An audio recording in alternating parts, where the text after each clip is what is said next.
Hey y'all, I'm going to help you go through this comprehension check on understanding multi-step equations. This is version A, so know in the future that more than likely I'm going to be assigning you version B to do on your own, and you will have this video to come back and refer to it. So let's look at the first one. Okay, so by now, you should be familiar with the hanger diagrams, but let's look at this one. So we have the hanger diagram represents an equation. And you see here we have x plus 5 plus x plus 5 plus x plus 5 equals 27. Now, the easiest way I think to write this equation looks like this. But just know, you could also write it like this if you wanted to.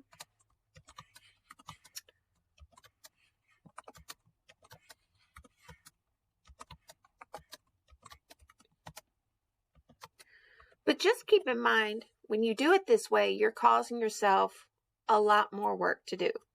Okay? So I think we should solve both of these side by side so you get the idea. Let's do this one first. What we would need to do would be to combine all my x's with my x's, my numbers with my numbers, like terms. So the x's are like terms, and as you see, I have 1, 2, 3 x's. So I'm going to write down 3x plus, and you see that I have 1, let me change this to red, 2, 3 5s, and when I add them together, I get 15. And all together, that's going to equal 27. So let me make this red so you can kind of see that still. Okay, so let me scooch this over. As a rule, you always want your equal signs to line up. And the way we've practiced solving these equations is first we remove the 1s from both sides. So I would remove the 5, 10, 15 from this side, and then I would remove the 15 from this side. So it would look like this. You would say minus 15. Minus 15. Let me make that a little bit straighter. Here we go. Okay, so now our new equation would be 3x equals 12.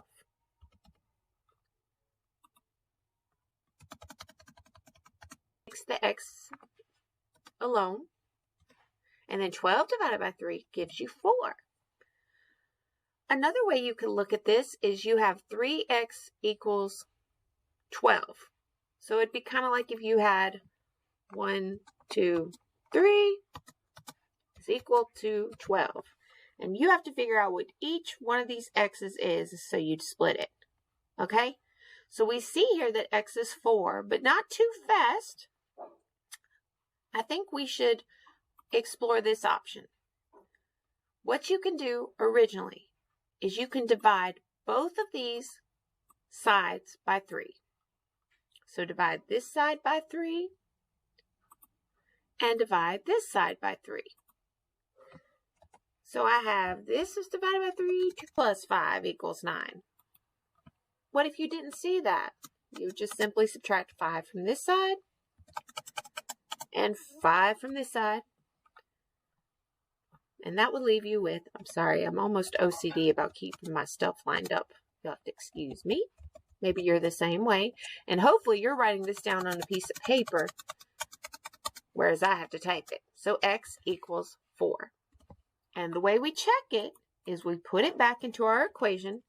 So 3 times 4 plus 5 should equal 27.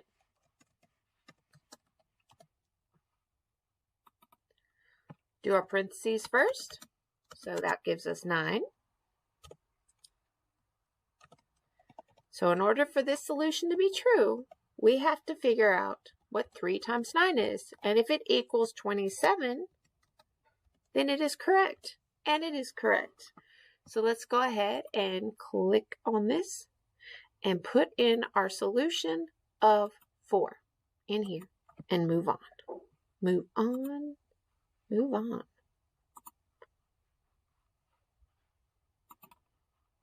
Next question.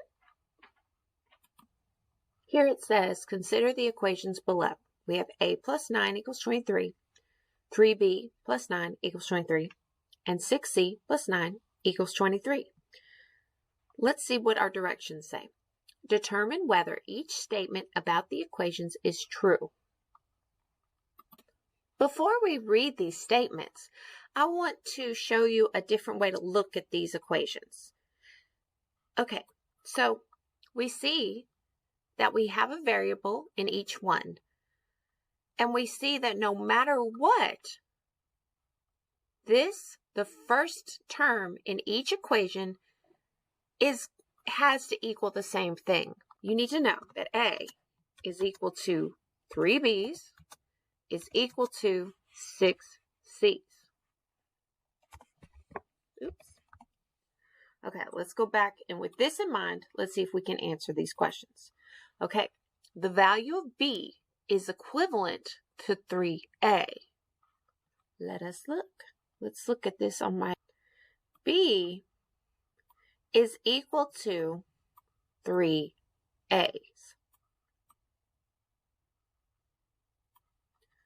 So in order to figure this out, we need to try to get A by itself. So to do that, we have to figure out 3 times A equals B. Let's see if this is true. And let me put a question mark because we don't know yet. So in order to get rid of the 3, we have to divide this side by 3 and divide this side by 3, which would give A to be a value. A would be equal to 1/3 times B. Now, as you can see here, A is equal to 3B's, so that is false. Oop. The next one looks a little easier. The value of C is less than A. And I see this as true because it takes 6 of these C's to equal an A. So it makes sense that because it takes 6 C's to equal an A, that it would be smaller. So this is true. Let's look at the next one. The value of B is equivalent to 2C. Let's try this out. Same way we did with the first one. The value of B is equivalent to 2C's. So let's see. So the value of B, and this is what your scratch paper should look like, by the way, is equal to 2C's. Make sure I got that right. Okay, so same thing over here. If we're trying to figure out what just the value of C is, we got to get it alone. So divide both sides by 2. Both sides by 2. And that gives us 1/2 of B, 1/2 times B is equal to C.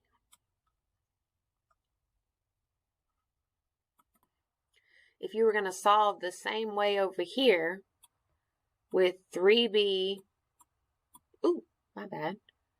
with 3B equals 6C, and you're trying to figure out just the value of C, you would have to divide both sides by 6 to see if it's equivalent. And it looks like it is. Because look, 3/6 is the same as 1/2. 1/2 times B does in fact equal C. So see, if we wouldn't have wrote all that down, we might have just said, yeah, it does, or no, it does not. So that statement is true. And thank goodness the last one is easy. The value of 6C is greater than 3B. So you can see that we said that those two were actually equal. We said that 6C and 3B are the same. So that is false. On to the next problem. Council hires a DJ to play music at the school dance. They pay DJ Dan for $3.50 per hour at his hourly rate, plus a $125 setup fee. The total cost is $405. So you guys just translate this into an equation. We have 3.5H. So let's go ahead and write that down. 3.5H plus 125, and the total cost is $405. So we have our equation. Now let's solve it using what we know. We know that we need to take 125 off of this side. And remember, to keep it balanced, we must take 125 off of this side. So this cancels out, and we're left with 3.5H is equal to, I'm going to cheat, I hope you don't mind. So 405 minus 125 equals, I'm just going to set this over here just for fun. Okay, so that gives us 280. And remember, we need to split our variables. So we need to split this, or we need to split this total amount of dollars by the hours. And we do that by dividing. So 3.5 and divide this side by 3.5. This cancels out, so we're left with H is equal to, so we're dividing this by 3.5 equals 80. So our H is equal to 80. And we can very well check it by putting the 80 in here and see if it equals. Let's do that real quick just for fun. Okay, so let's see. So 3.5 times 80, that equals 280, and we're going to add 125, and it should equal 405 if we're correct, and we are correct. So let's go ahead and type the solution in. So 80. Next question. Got 3 out of 5. Okay, so this is one of those that shows someone's work, and we want to see if they're correct. Keelan wants to find the value of t in the equation. 1/3 times 15t minus 30 equals 50. Her work is shown below. We'll come back to this. Is Keelan's work correct? Choose one option from the drop-down menu to answer the question. Now, if you want to be super thorough, you could solve this equation yourself. And you know, we could check it if we wanted to by putting this into there. But let's see if we have enough information to solve. Okay, so she got 12. So choose one option from the drop-down menu to answer the question. The equation in step 1 is correct. Let's see. What did they do over here?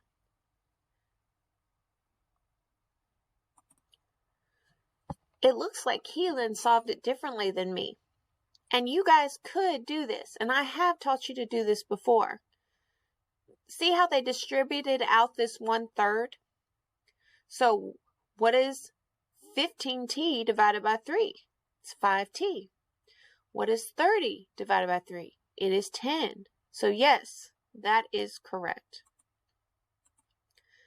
Because Keelan applied the distributed property. Yep, that's what she did. To determine the equation in step 2, Keelan reasoned. The only one that makes sense is this one. Because look, it's like she put a blank for this 5t. So if you covered that up and you thought what minus 10 gives you 50, the only reasonable logical explanation is 60. So that has to be it. So to find the value of t in step 3, Keelan reasoned using numbers whose, remember, difference is subtract, product is multiply, quotient is divide, and sum is add. And it makes sense whose products equal 60. 5 times a number gives you 60. Keelan's answer is correct. Now, she solved it differently than me, and I think her way might have been easier. I'm not sure. I'm going to let you decide. So let's go on. So this last one is just figuring out how we're going to figure out what the P is, which describes a method to find the value of P in 4P minus 28 equals 40.